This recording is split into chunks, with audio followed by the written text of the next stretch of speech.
ఇటీవల టెక్కలి నియోజకవర్గంలో తెలుగుదేశం పార్టీ రాష్ట్ర అధ్యక్షులు టెక్కలి నియోజకవర్గం శాసనసభ్యులు కింజరపు అచ్చెన్నాయుడు శ్రీకాకుళం పార్లమెంటరీ వైకాపా అభ్యర్థి చేసిన పేరాడ తిలక్పై చేసిన వ్యాఖ్యలను తీవ్రంగా ఖండించారు. ఈ సందర్భంగా నందిగాం ఎంపీపీ శ్రీరామ్మూర్తి మాట్లాడారు. అచ్చెన్నాయుడు గారు 4 సంవత్సరాలు 9 నెలలు ఎక్కడున్నారు? మీరు ఏ లాడ్జీల్లో దాక్కున్నారు? ఇంతవరకు టెక్కలి నియోజకవర్గంలో కనిపించలేదు. ఈరోజు మా ఎంపీ అభ్యర్థి పేరాడ తిలక్ గారి పైన అవాకులు చవాకులు పేలుతున్నారు.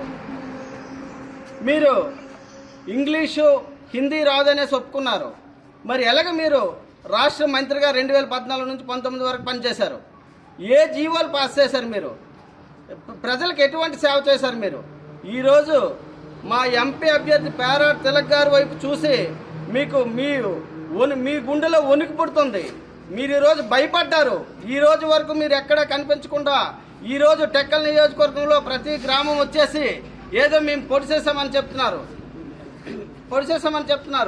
ఈరోజు పేరాడ తిలక్ గారు నైజాన్ని గుణాన్ని జగన్మోహన్ రెడ్డి గారు పరిశీలించి ఈరోజు రెడ్డి గారు అద్భుతమైన పరిపాలన చూసి తెలుగుదేశం నాయకుల్లో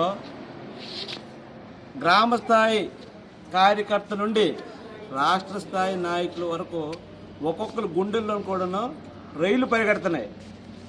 జగన్మోహన్ రెడ్డి గారు చెప్పారు వైనాట్ 175 అని, ఎంపీ స్థానాలు 25కి 25 అని. మొన్న భీముల్లో జరిగిన సభ నుండి అది నిర్ధారణ అయిపోయింది. ఆ దెబ్బతోనే చెట్టు పుట్టగా తెలుగుదేశం వాళ్ళు పరిగెడుతున్నారు. రాష్ట్ర మీటింగుల్లోన చంద్రబాబు నాయుడు ఈ అచ్చెన్నాయుడికి పూర్తి పెళ్ళడం మానండు.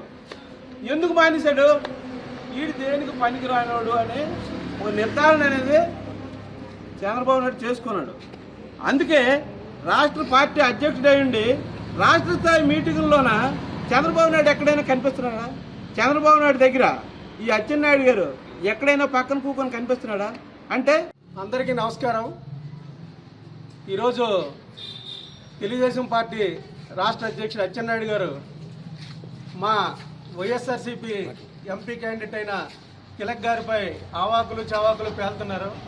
ఆయన తిలక్ గారిని విమర్శించే ముందు అతని స్థాయి ఏంటో, అతని ఏ స్థాయి నుంచి ఇప్పుడు పార్టీ అధ్యక్షుడి వరకు వచ్చాడో ఒకసారి ఆత్మపరిశీలన చేసుకోవాల్సిందిగా కోరుతున్నాం. ఎందుకంటే ఆయనే స్వయాన నాకు ఇంగ్లీష్ రాదు, హిందీ రాదు అని చెప్పి పబ్లిక్గా చెప్పిన అతను తెలుగుదేశం పార్టీ రాష్ట్ర అధ్యక్షుడిగా ఉండడానికి అతనికి ఎటువంటి అర్హత లేదు. ఎందుకంటే ఇంగ్లీష్ హిందీ రాని వ్యక్తి రాష్ట్ర పార్టీ అధ్యక్షుడిగా ఉన్నాడు. గతంలో మంత్రిగా ఎలా పదవిని అనుభవించాడో కూడా ప్రజలకి చెప్పవలసిందిగా మేము డిమాండ్ చేస్తాను. ఎందుకంటే రాష్ట్ర పార్టీ అధ్యక్షుడిగా ఉంటూ అలాగే అంతకుముందు రాష్ట్ర మంత్రిగా చేసి ఈ రాష్ట్ర అభివృద్ధికి ఇంగ్లీష్ హిందీ తెలియని కనీస పరిజ్ఞానం